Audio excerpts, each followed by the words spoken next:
And Viking TV muli na naman nagbabalik sa inyong mga newsfeed or screen. Yan. So, yun. Kung napanood na nga ninyo yung upload natin ng Nuwak Cafe, pati yung behind the scene, in-upload muna natin yon. Ngayon, eto na yung sa Nuwak Cliff House naman.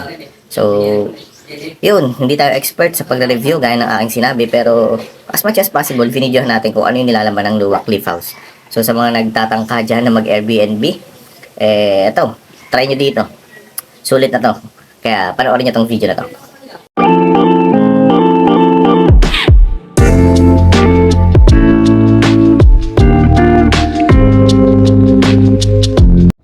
So ayan, welcome back guys. At ito na nga yung ating i-upload para sa Nuwak Cliff House. So ayan, kung mapapansin nyo, halos same yung intro or yung simula. Dahil ginamit ko rin tong intro na to, or kumuha ko dito talaga sa clip na to ng ipang i-intro doon sa Nuwak Cafe na upload natin. Pero originally, ito talaga yung video na yun dahil, ito yun, tingnan nyo, tuloy-tuloy tayo dyan. And kung napansin nyo, sa likod ako ng Nuwak Cafe dumaan dahil bukod sa magkatabi nga yung Nuwak Cliff House at yung cafe, may daanan din siya sa likod talaga. At ayan, kung nakikita nyo, mayroon din diyang bridge para tagusan papuntang Nuwak Cafe. So very accessible kung kayo man ay naka-check-in dito sa Nuwak Cliff House, madali kayong makakatawid agad sa Nuwak Cafe kung gusto nyo magkape, umorder ng pagkain, etc. Ayan yun. So ayan, nakita nyo, pumasok tayo agad sa loob, pero hindi tayo sa main entrance dumaan or sa gate mismo ng Cliff House. Pero naisip ko kasi hindi ako satisfied dito sa video na gagawin ko na to. Kaya sa susunod na gagawin ko or susunod na i-review ko to, mas aayusin ko pa. So ayan, nakikita nyo naman yung view, di ba? Grabe, nature na nature at napakaganda ng view dyan. Hindi naman natin maipagkakaila at hindi rin ako nang bobola. Sabi ko nga, hindi ko naman pinopromote ito, pero gusto ko lang kasing gawa ng content. Pero syempre, at the same time, para sa mga friends natin na gusto at may balak mag-staycation dyan sa Tagaytay na near sa Batangas, sa Nasugbo, eto na yun. Lalo kung may car kayo, madali na yan. So, ayan. Nakita nyo naman, sa unang room, merong double deck yan. So, hindi ko alam hindi ako sure kung ilang packs nga ba ang ano dito, ang kasya. Pero parang nasa 10 ata. Pero, kung interesado kayo, nasa comment section lang naman yung ano nito yung page nila. So, ayan, nakita nyo, ito yung gate. Tapos ayan, may parking lot. So ito talaga dapat yung originally na entrance. Kaya lang doon ako sa Nuwak Cafe dumaan. So ayan, pagpasok nyo, ayan yung room. Tapos ito naman yung ano tawag dito, entertainment area. Basta yan, gusto nyo mag Netflix and chill, dyan, meron dyan. Pwede rin kayong kumain dyan, pwede rin kayong tumagay dyan, pwede rin kayong mag karaoke dyan. Karaoke, iba. So ayan, habang ganyan yung view ninyo. So ayan, malaki-laki siya. So parang meron siya dito dalawang room. Isa dito sa taas, and meron din dun sa baba. So, ayan. Kita nyo naman, no? Hello there. Pumiss out pa nga sa salamin. Dapat nga ang niisip ko, dapat nito nagsalita na lang ako para mas maganda So, ayan. Baba na tayo. Kasi nasa baba yung isang room. Actually, hindi nga. Room nga ba? Pero room siya. Room siya talaga. Kasi mayroon 2 bedrooms dyan Tapos, wala nga lang door. Pababa ng hagdan. So, ayan. Pinakita yung CR. Okay naman siya. May CR dyan. Tapos, ito yung isa pang pinto. Papunta dyan, nakikita nyo yung kawayan na upuan. Pwede rin kayo magtagay-tagay dyan. Or pwede kayong magkwentuhan, mag-hangout, magkape-kape. So, depende sa inyo kung saan nyo gusto. Ayun yung isang way. Papunta rin yun sa Nuwak Cafe. So, yan nakikita nyo.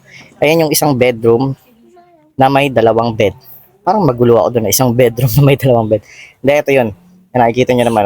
And, kasya dyan ang 4. Tapos parang may mattress pa ata siya. Pwede pa siyang lagyan ng mattress sa baba. So, yun. So, ayan yung view ninyo. Nakahiga kayo, tapos makikita nyo, window. So, ayan, yung nature ulit. Tapos yung makikita nyo dyan na parang may box dyan, jacuzzi po yan, mga kaibigan.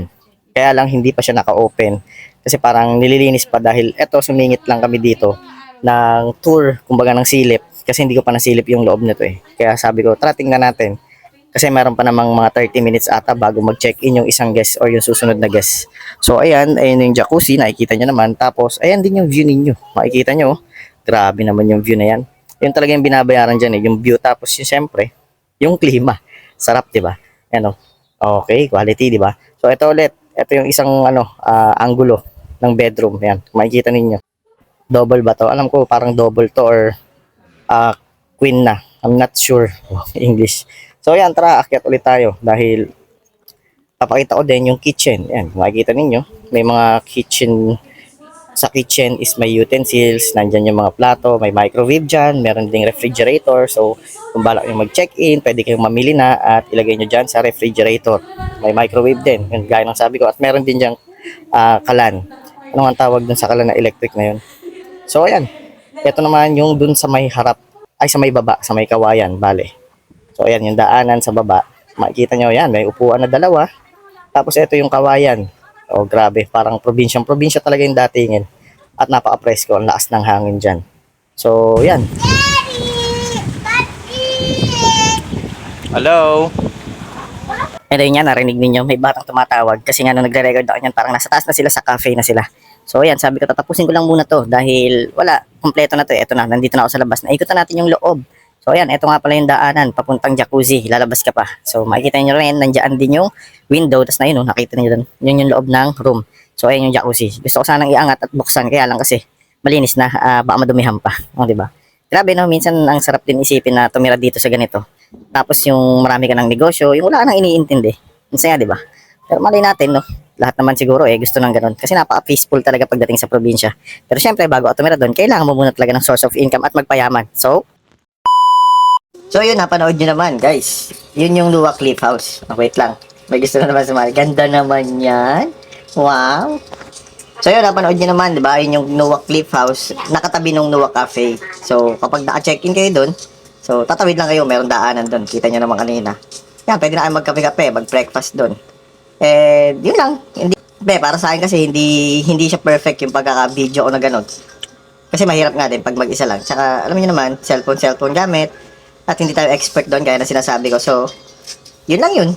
So, sana nagustuhan niyo yung video na to. Kung nagustuhan niyo to, nasa comment section ulit yung page nila. So, kung gusto niyo mag-inquire, PM niyo lang doon. So, yun lang. Viking TV. Peace out. And I love you all, guys. So, alis na kami dahil tapos na ang bakasyon.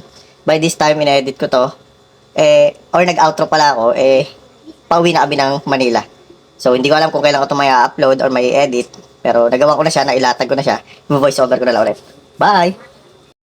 Saya Viking TV for more.